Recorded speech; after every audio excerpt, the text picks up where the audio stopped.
If I had to choose one singular treat drink, it would be a sweet taro milk tea with tapioca pearls. I often get something like this when I'm traveling just to treat myself. I don't drink coffee, so this is kind of my guilty pleasure and I wanted to make it at home. We can start by making the tapioca pearls, which is by far the most time consuming and labor intensive part of this whole process. I'm going into a small sauce pot with 80 grams or a third of a cup of water and 50 grams or a quarter cup of brown sugar. I'm mixing those to dissolve the sugar and heating until it just starts to boil. Then I have 120 grams or 1 cup of tapioca starch. I'm going to add about half of that in and whisk it vigorously.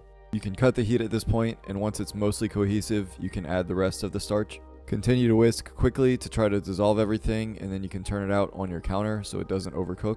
My first batch was definitely a fail. I tried to cook it way too long in the pot before taking it out. It should only need like 30 seconds with the first half of the starch and then like another 30 seconds before you turn it out. Then it should be cool enough to handle with your hands. Just knead this for a couple of minutes so it's cohesive.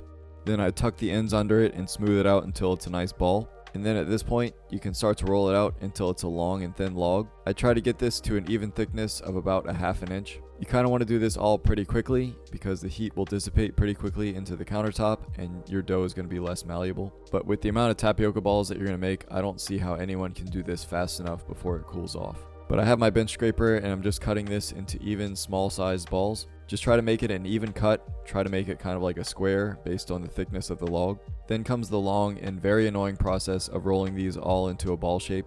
Again, like I said, the heat will dissipate very quickly, so these are going to be really hard to actually roll into a different shape. I tried sticking these on a plate and throwing them into the microwave to heat them up for a few seconds and then going in again, but that didn't really help. What kind of did help was getting a small film of water on my hands, which kind of helped to roll these out a little better. But in the end, most of these were pillow shaped instead of sphere shaped, but oh well. It's kind of like some little tapioca gnocchi. Also, you'll see later that I cut these a little too big because the boba straws that I had were not big enough to fit these through them. So maybe roll your log a little thinner and cut these a little smaller because they will expand a bit in the boiling water. But after that hour or however long that stupid process takes, we can coat these in a little bit more tapioca starch so they don't stick. Then I'll get a pot of boiling water going and I'm only going to add whatever servings that I'm going to eat right now. These do not keep well at all once cooked, so whatever servings I'm going to have later, I'm going to freeze. First, I flash freeze them on the tray just so they're in an even single layer. Then once they're frozen solid, I can portion them into little baggies so I can just take out one serving at a time. But either from frozen or fresh, these will sit in lightly boiling water for about 20 minutes. That should make them semi-translucent and very squishy. I'll strain them from the water and then place them in a bowl with a little bit of simple syrup.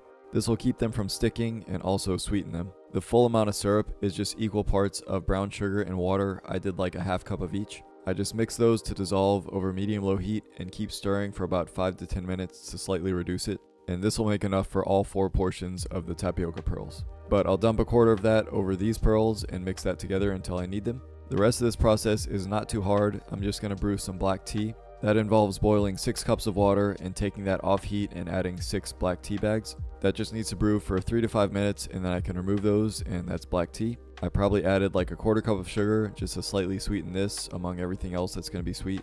And then for my taro milk, I of course didn't make this from scratch, even though I'd like to do that someday with a taro root. I just took the shortcut and bought this sweetened taro powder from Amazon. I'll link it below. It also has the purple color, which you're not going to get from regular taro. That's artificial.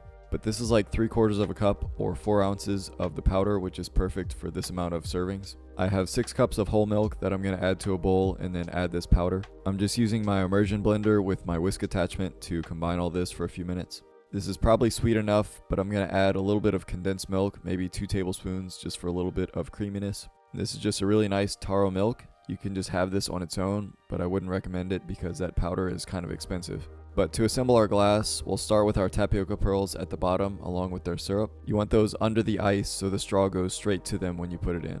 And yeah, just a small scoop of ice because these pearls are going to be a little warm if you just cook them. Same with the black tea if you didn't have a chance to cool that, which we're going to add about halfway up the glass.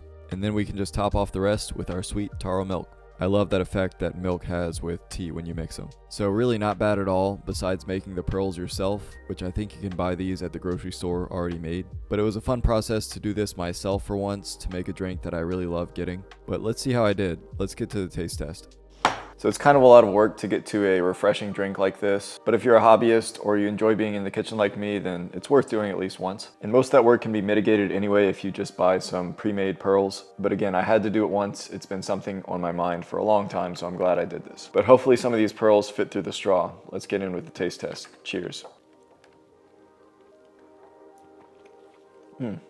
Yeah, I think some of those pearls were cut too big. They expand a little bit in the water, like I said. But the ones that did come through, the texture is perfect and they taste amazing, better than what you can buy. And then of course the drink itself is super sweet and super refreshing. This is my favorite thing to drink. This definitely can be an activity if you have a few friends over, but you have to have them help you roll the balls out. I definitely wouldn't do this all the time, and that taro powder isn't super cheap anyway. But again, it's not always about all that stuff. It's just about doing something that you enjoy. So if you want to make something like this, hopefully my video helped you. When you go to tea or boba shops, let me know what your go-to order is. This is mine. But that's gonna do it for me today. Thank you all for watching. Be blessed, and I'll see you next time.